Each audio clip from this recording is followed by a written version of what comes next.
Bien, la idea del encuentro de hoy es adentrarnos en esto que dejamos pendiente. Ustedes tenían que leer un poquito Romero, ¿no?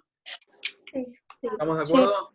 Es una parte un poco más amigable para mi gusto la que tenían que leer. Lo último que nosotros vimos, y a ver si alguno de ustedes me sirve como recuerdos, tenía que ver con el golpe de Estado de Irigoyen y la propuesta, lo que Uriburu y lo que Justo de alguna manera eh, proponían para reemplazar esa democracia de Irigoyen que ellos consideraban viciadas. ¿Alguien puede agarrar y empezar?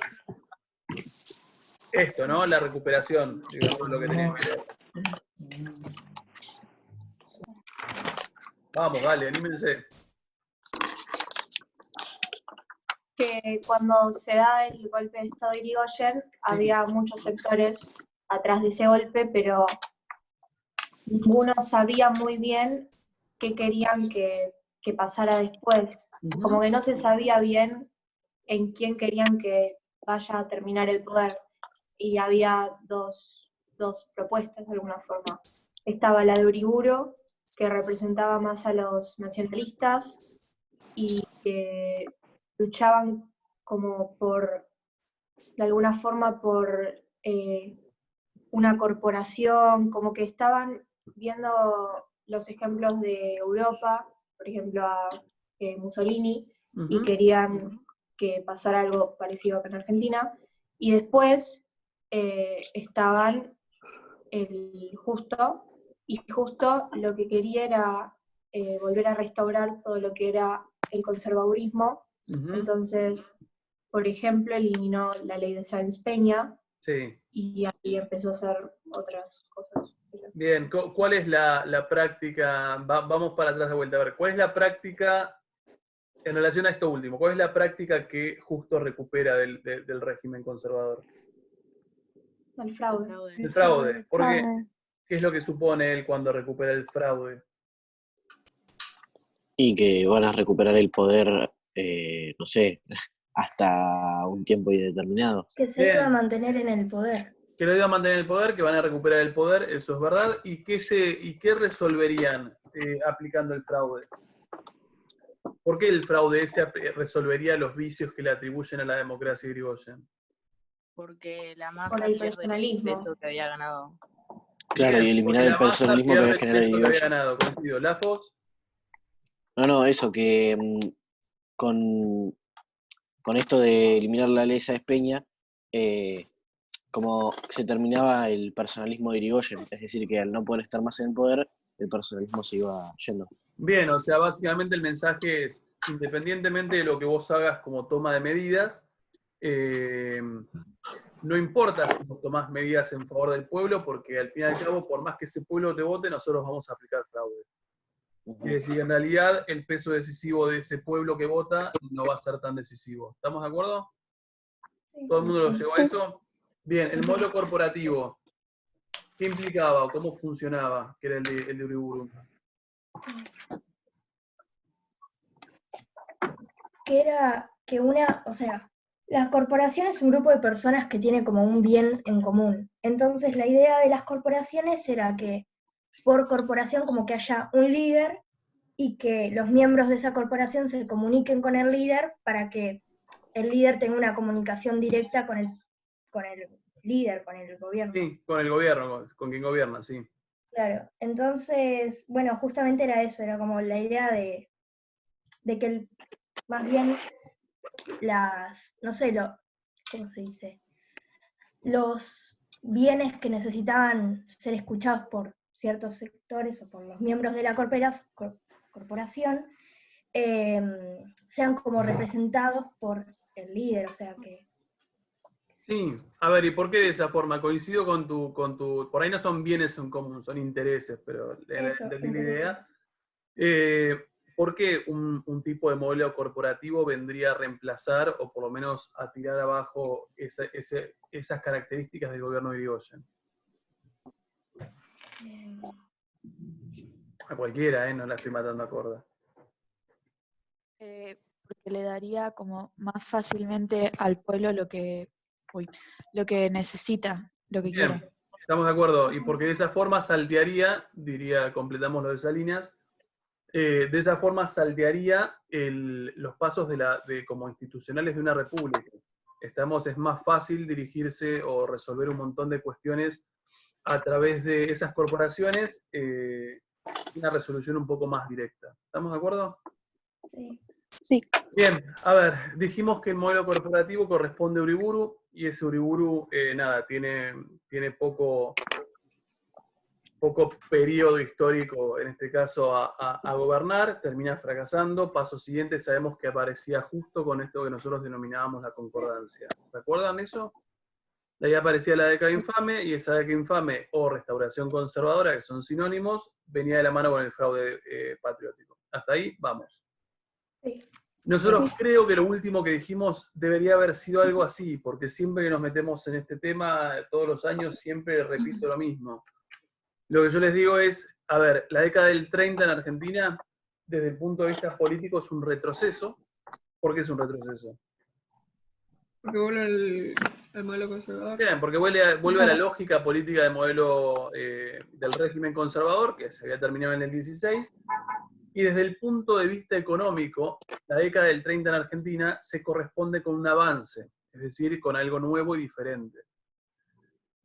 Alguien que agarre los guantes de eso y que empiece a intentar explicar lo que estoy queriendo decir con la década del 30 a nivel económico, se vuelve algo novedoso o de avance económico. ¿Alguno puede? A ver, pará. Vamos. Década del 30 es un antes y un después para la historia argentina a nivel económico. ¿Por qué?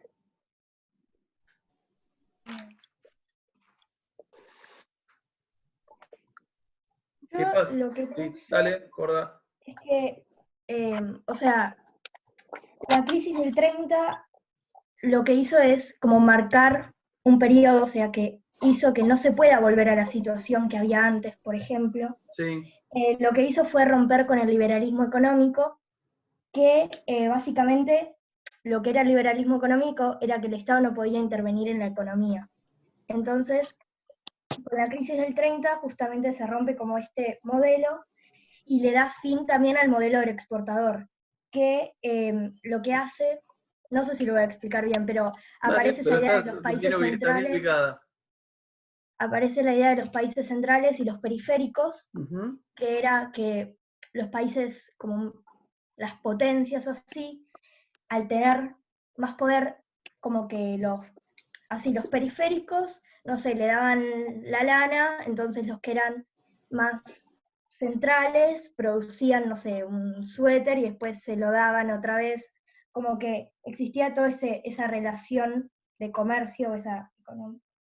Entonces, como con la crisis del 30, muchos países que eran como, que dependían de esos países centrales, empiezan a cerrar sus economías se cierran en sí mismas, porque no tenían la capacidad de producir por su propia cuenta o de abastecerse. Entonces, entonces en Argentina, por ejemplo, las exportaciones industriales no se vendían, las nacionales no se vendían y se pasan a como, no sé, como vender más las industriales. Bien. Entonces ahí Sí. se produce un cambio de tradicionalidad, se puede decir, porque algo que era tradicional, como las exportaciones nacionales, deja de serlo. Entonces, eso era algo que vos habías dicho, que era como que haya ese cambio de tradicionalidad, era como un punto que te empezás a dar cuenta que el líder como que quiere industrializar el país. Bien. La realidad es que me dijiste, no sé si lo entendí bien y está bastante bien. A ver, estamos de acuerdo con lo que vos decís. ¿Alguno de los que estuvo escuchando entendió lo mismo? ¿O sutilmente lo mismo? ¿O para ese lado?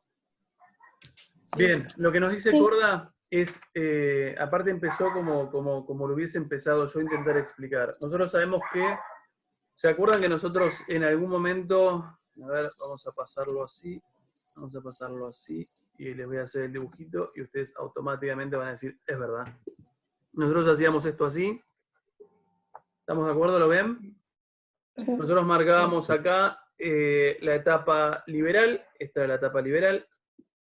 Acá marcábamos la crisis del 29. Acá marcábamos la crisis del petróleo, que obviamente no la vimos todavía. Y esto se corresponde con la etapa de Estado benefactor. ¿Todos de acuerdo?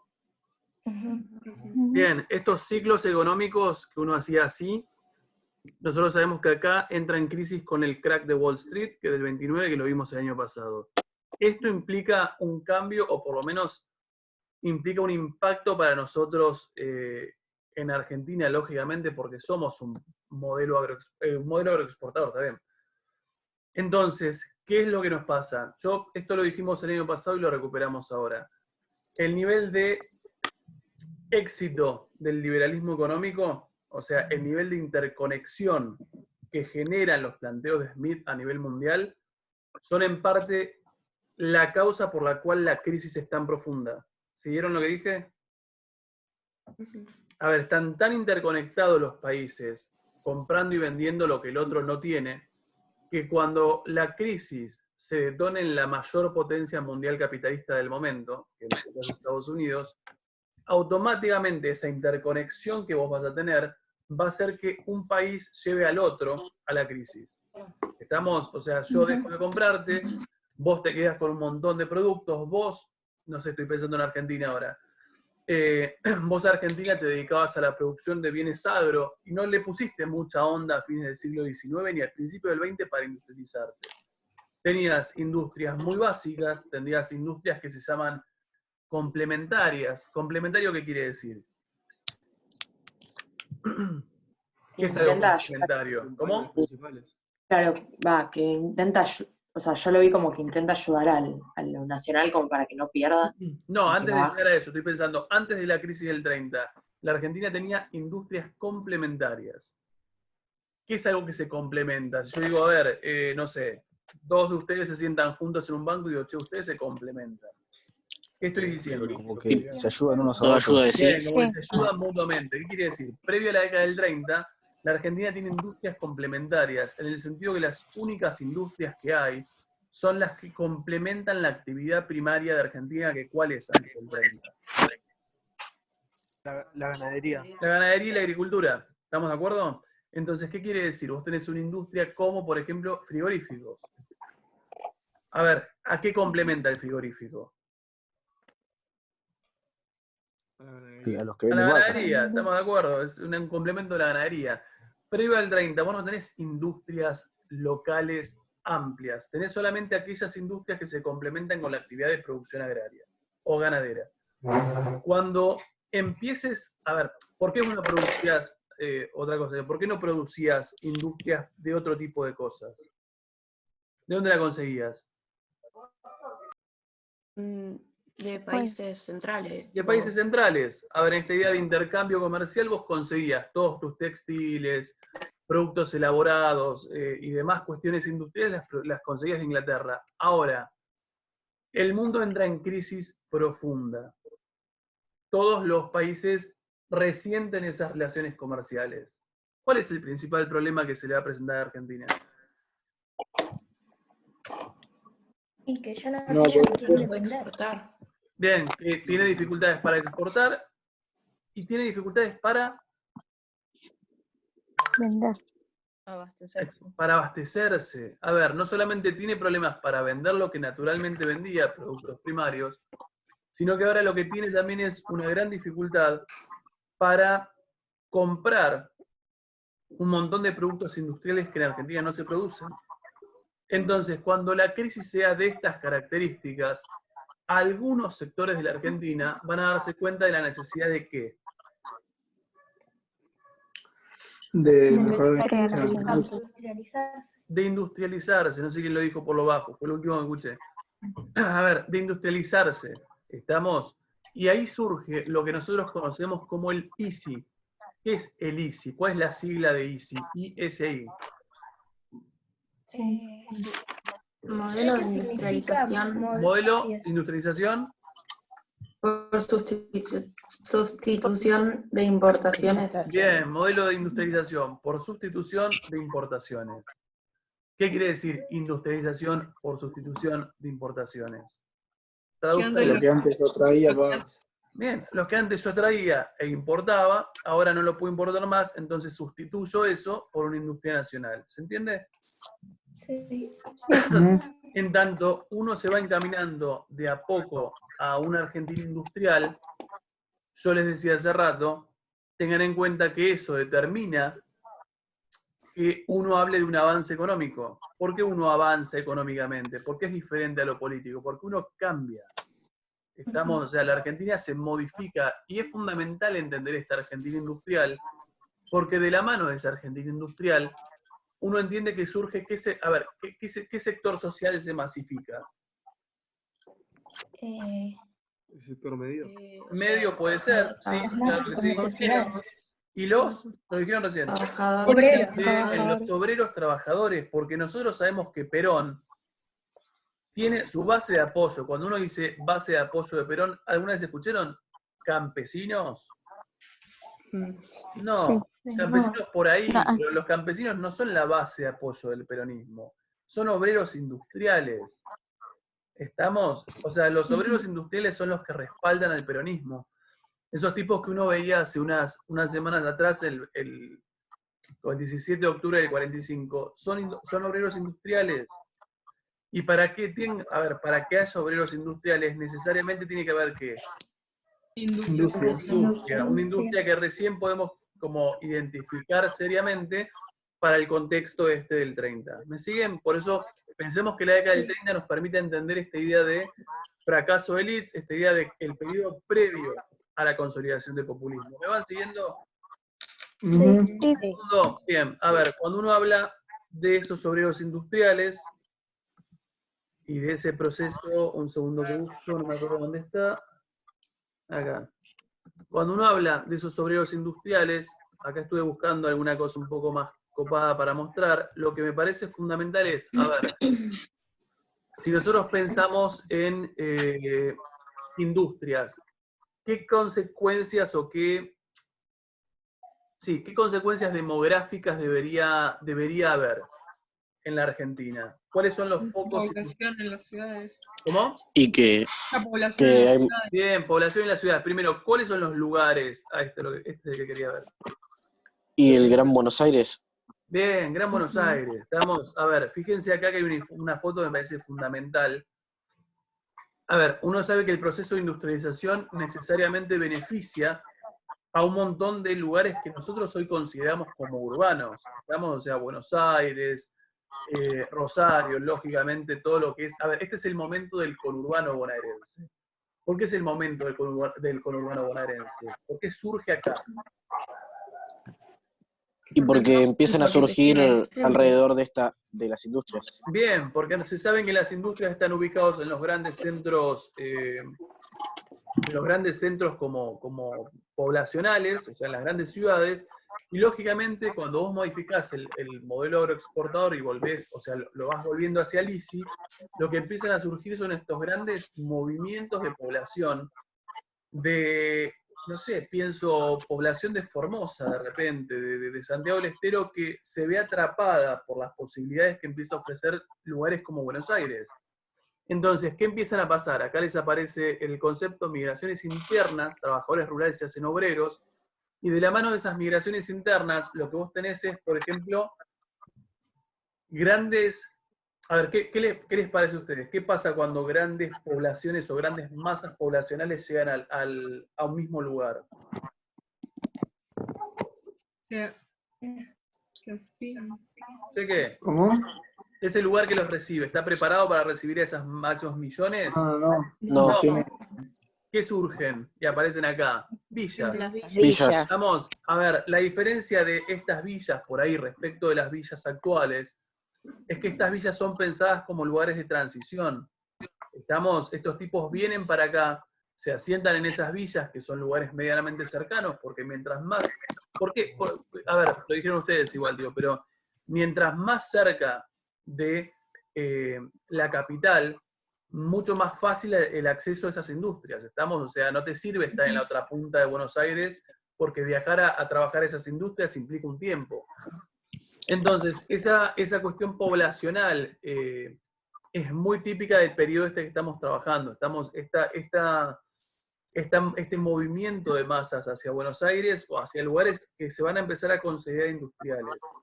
Desde ya que este tipo de planteos o este tipo de migraciones van a generar, hay algo que no está en el texto de Romero, pero en algún momento algunos autores hablan en la década del 30 de obreros viejos y obreros nuevos. Que me parece que es algo que deberían tener en cuenta. Un segundo, porque me olvidé de conectar la compu.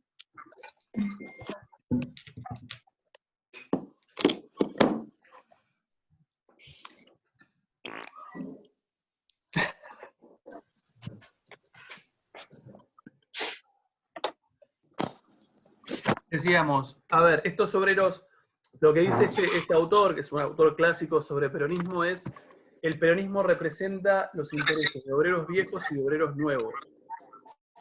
¿Quiénes son los obreros viejos y quiénes son los nuevos? Los nuevos son los que vienen del interior directamente a trabajar en las industrias. Estamos de acuerdo, los nuevos son los obreros surgidos del ICI. Estamos de la década del 30, estos nuevos que vienen del interior. Los viejos... Y los que estaban de antes. Bien, ¿desde cuándo? Bien, esas industrias que si bien eran pocas existían. Estamos nosotros cuando hablábamos de obreros hace un año atrás, nosotros decíamos, che, fíjense que en Argentina hay anarquistas, hay comunistas, todos esos tipos obviamente son obreros. Y esos obreros viejos más estos obreros nuevos, surgidos en la década del 30, son los que de alguna manera van a verse conmovidos por la figura de Perón. ¿Me siguen? Sí. ¿Estamos de acuerdo? ¿Tenemos Romero en mano? Sí. Bien, vamos un segundo a ver un par de cosas que me interesan. Sabemos entonces que la década del 30 en Argentina es políticamente conservadora, aplica fraude patriótico, no presta atención mucho a la demanda de obreros porque no los consideran realmente un sector social, político, digno, o por lo menos interesante a tener en cuenta. Sabemos que la Argentina en la década del 30 económicamente se posiciona como económicamente, entre comillas, industrial. Siempre pensemos que no es que en la década del 30 surgen industrias por todos lados. Pensémoslo como algo bastante tibio, ¿no? O sea, estamos hablando de industria de alimentos, algún que otro textil, digo, no estamos produciendo maquinaria, es una industria súper liviana. Y sabemos que de la mano de esa industria se produce una modificación demográfica grande y obviamente se consolida mucho más un movimiento obrero en tanto empiezan a surgir básicamente estos obreros. ¿Hasta acá vamos todos? Bien, vamos a la página, yo tengo el blanco, creo que es el mismo que ustedes. Página 96. El que tiene el blanco seguro es 96.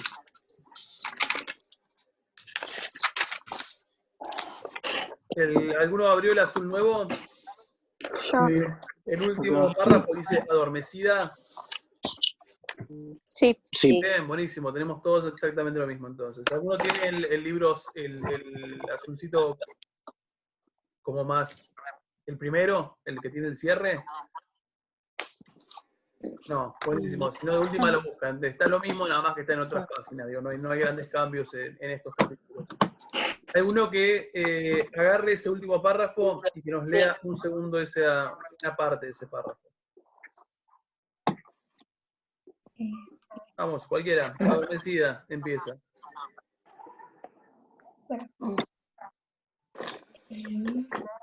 Corda, dale. Para que estoy buscando el PDF, que no era 96. No, alguno que lo tenga ahí. Pará, Lafos, dale que lo tenés. Bueno, adormecida en los años inmediatamente posteriores a la crisis, la actividad sindical resurgió hacia 1934 y creció mucho en los años siguientes hasta 1937, acompañando el ciclo económico. Los dirigentes sindicales de entonces, comandados por los ferroviarios, mantuvieron la tendencia gestada en la década anterior de deslindar sus reclamos gremiales de los planteos políticos más generales, y esto valió incluso para muchos que pertenecían al Partido Socialista. Gradualmente obtuvieron algunas mejoras, pero concedidas en forma parcial y aplicadas regañadientes. ¿Qué es eso? Ahí vamos a eso. Bueno, los ferroviarios pudieron salvar sus empleos a pesar de la crisis, pero a costa de una reducción salarial. Los empleados de comercio lograron una ley que establecía la licencia por enfermedad y la indemnización por despido, pero fue vetada por el presidente Justo en 1932, aunque luego fue sancionada. Bien, punto, me quedo con esto. A ver, dice dos o tres cosas acá. Dice, la actividad sindical resurgió hacia 1934 y creció mucho en los años siguientes hasta el 37. ¿Por qué les parece que crece la actividad sindical? ¿Cómo? ¿Por qué les parece que crece la actividad sindical?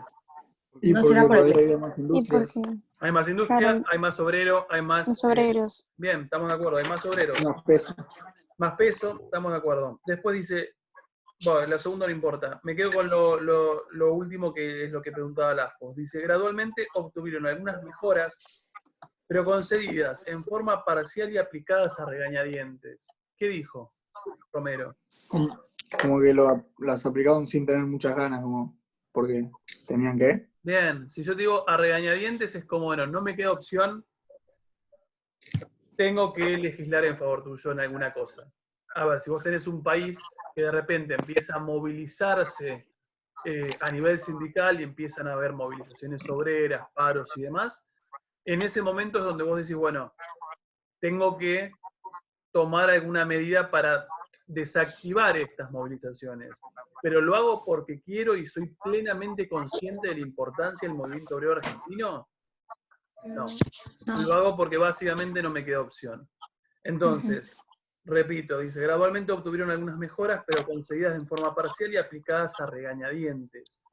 Dice, los ferroviarios pudieron salvar sus empleos a pesar de la crisis, pero a costa de una reducción salarial. O sea, quiere decir que todo el sector ferroviario fuerte en Argentina de la década del 30, porque recién deja de ser modelo agroexportador plenamente, el empleado, o sea, el trabajador ferroviario desciende el salario. Dice, los empleados de comercio lograron una ley que establecía una licencia por enfermedad indemnizada por despido, pero justo en el 32 la veta. A ver, ¿se entiende por qué estoy prestando atención a este tipo de cosas? ¿Para qué me sirven? Y Para porque entender Explicarla todo. el fracaso del IN. Bien, ¿por qué Sí, explica el fracaso de Elite esto, Martina, que lo decís vos?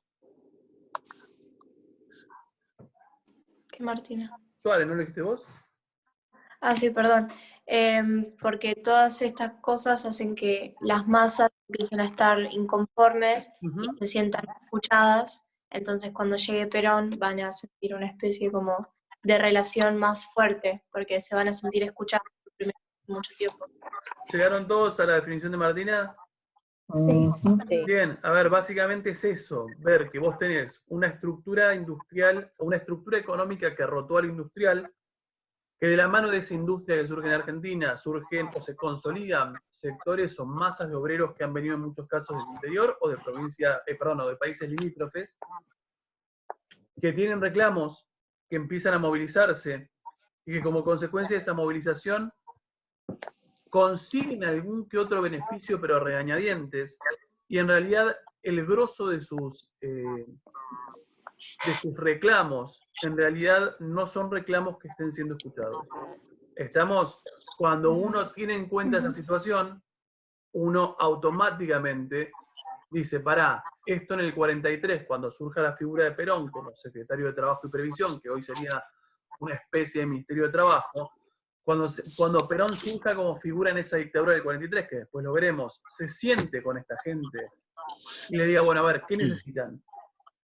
Y que el que necesitan no se quede en el que necesitan, es qué necesitas y además legislo en favor tuyo.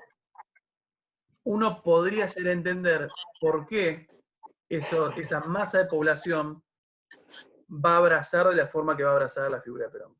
¿Se entiende?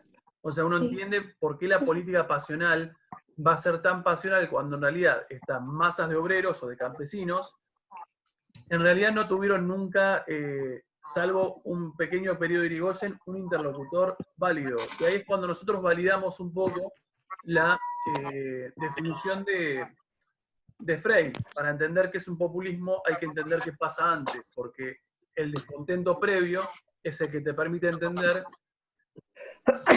cómo Perón va a ser Perón, o cómo Arévalo o Arbenz en Guatemala van a ser Arévalo o Arbenz, cómo Paz Extensoro va a ser Paz Extensoro en Bolivia, cómo Vargas va a ser Vargas en Brasil, y así lo podemos aplicar para todos los populismos. ¿Se entiende?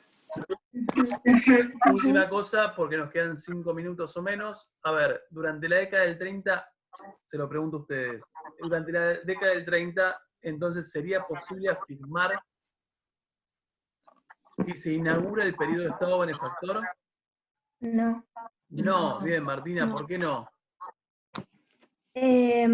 Porque en la década del 30 todavía no había como un populismo, por así decirlo, para el Estado benefactor, para que se aplique, como que también tienen que haber como ideas populistas, y en ese momento no había. Bien, yo entiendo lo que estás Aparecen diciendo. con Perón. En la década del 30, ¿dónde no hay intervención todavía? ¿En qué plano no hay todavía intervención? Con todo lo social. En el social. ¿Estamos? En el plano social todavía en la década del 30 no hay intervención. Donde sí hay intervención es en el plano económico.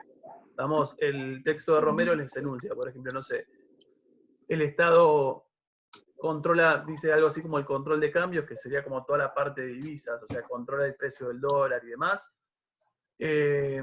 Te habla, por ejemplo, de la creación del Banco Central. O sea, la creación del Banco Central implica justamente una política de presencia del Estado en el ámbito de la economía.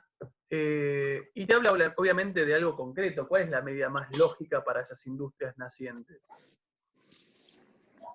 ¿Qué tenés que hacer como Estado para permitir que crezcan? Subsidios. ¿Subsidios? ¿Cuál es la política de participación del Estado para la industria? Otro. Los maté. Proteccionismo. ¿Qué es proteccionismo? Cuando cerrás. Bien, cuando cerrás, ponte, dale. ¿Qué es? Cuando cerrás. Nada, cerrás tu economía. Sí, No sé. cerrás tu economía, protegés, le pones impuestos más altos a los productos de afuera, para que vos de alguna manera puedas competir, porque obviamente vos te estás volviendo industrial con una diferencia de 150 años respecto de Inglaterra, que ya es industrial desde el siglo XVIII. Entonces, lo que tenés que hacer es proteger esa industria. ¿Estamos? Entonces nos quedamos con un Estado en la década del 30 que sí es keynesiano, porque obviamente está hablando de un Estado que participa, pero solo en el plano económico. Para volverlo Estado benefactor, tal como uno entiende la lógica de Estado benefactor, tenemos que esperar a un Perón, desde el 43 en adelante, que legisle en favor de los sectores sociales y que no lo haga a regañadientes, como lo hacen la gente de la década del 30, sino que lo haga porque entiende conscientemente que es lo que se tiene que hacer. ¿Llegaron todos? Sí. Buenísimo. Ahí tenemos entonces la parte de fracaso de élite en Argentina. Si lo lograron relacionar, fíjense que todo lo que estamos viendo automáticamente se conecta entre todo, ¿eh? No es que estamos como yendo para cualquier otro lado. Digo, está realmente conectado y los textos son absolutamente conectables. ¿Llegaron todos en serio? Sí. Bien. Sí. La clase está grabada, nos queda menos de un minuto. Sepan simplemente que va a estar ahí por si la necesitan, básicamente. Bueno. Nada más. Me encantó verlos. Se cuidan. Vemos después cómo hacemos la semana que viene, porque si tenemos lo del trabajo práctico, por ahí no tenemos una clase de estas, les subo el trabajo y les subo un foro. ¿Estamos? Trabajo práctico no, lo de la pseudo evaluación parcialito raro. Bien, nada más chicos, placer verlos, nos vemos la próxima. Chao. Chao. Chao.